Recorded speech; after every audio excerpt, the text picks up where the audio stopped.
As a result of shared commitment to reconciliation, the Health Sciences Library decided to pursue the development of an internal Indigenous topic series.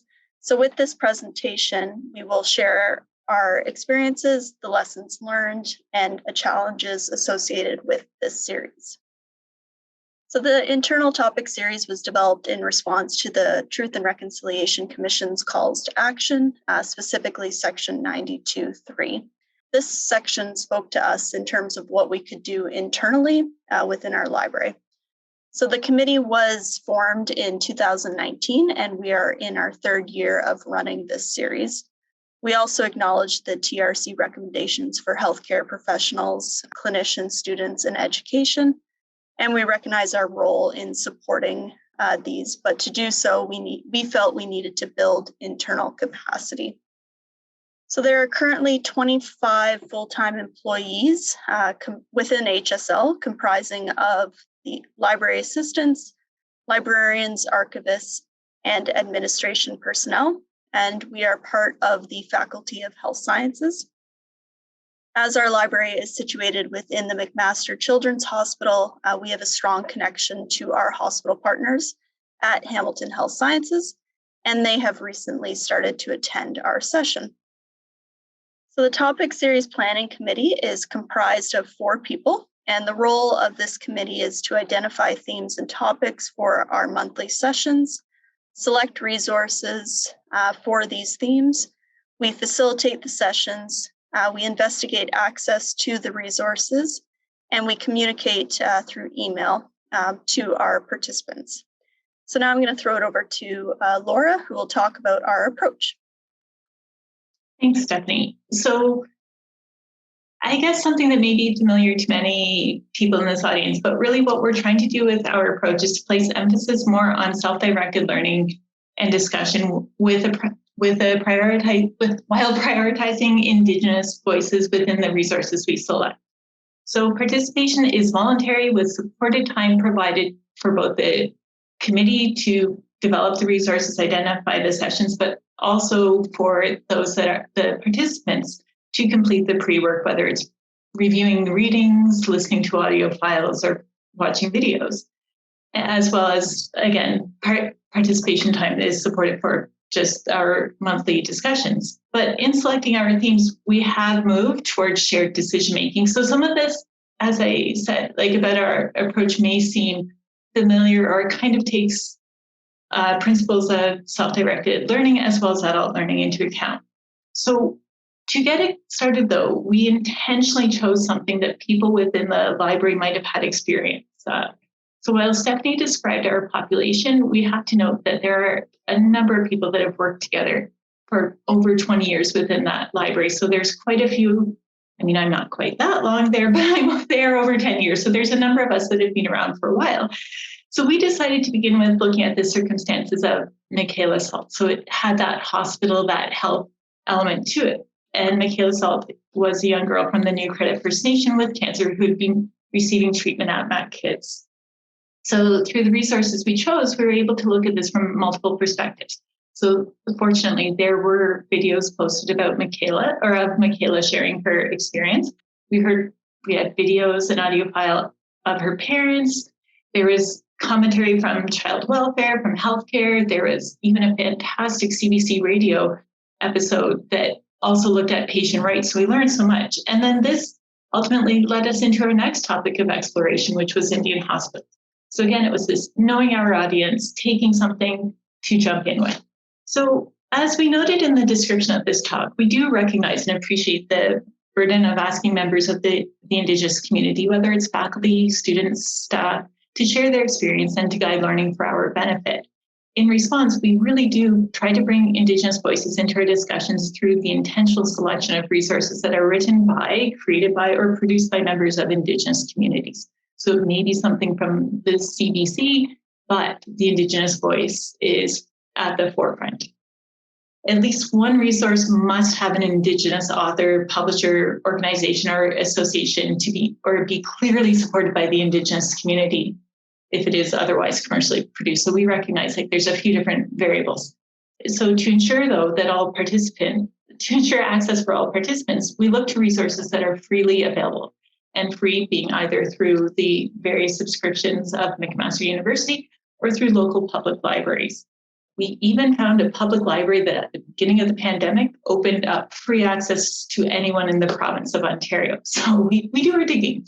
We also look to ensure, though, a variety in terms of the content and format. So we include documentaries, news clips, podcasts, interviews, radio broadcasts, text in the form of news. We might even include sections of reports, articles, book chapters, like various filings. We include government documents, government website stats as appropriate.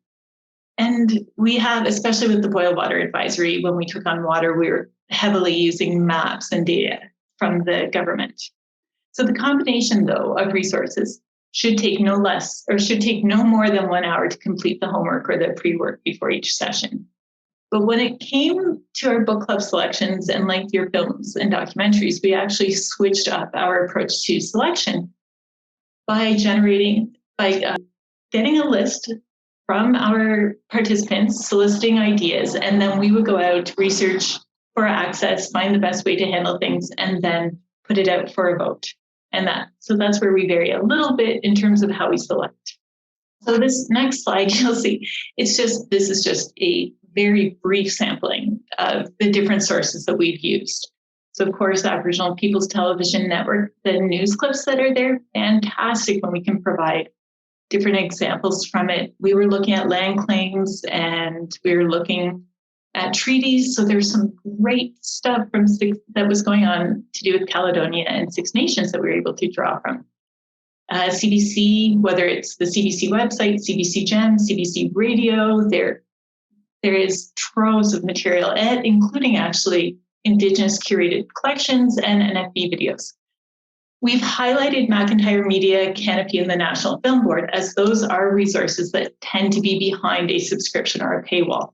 So we are fortunate that within the city of Hamilton, we have access to those through the local public library, but we also have access through the university.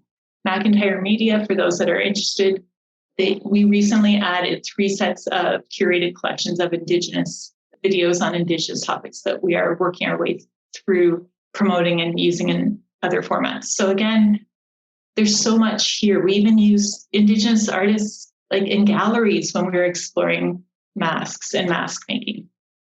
This is just a brief word cloud that highlights some of the themes, some of the topics that we've covered. So we've looked at housing, we've looked at land, we've looked at all sorts of different elements. We've touched on residential schools. We haven't jumped into that one fully yet because we'd really like to take advantage of the Mohawk Institute's online tour of it.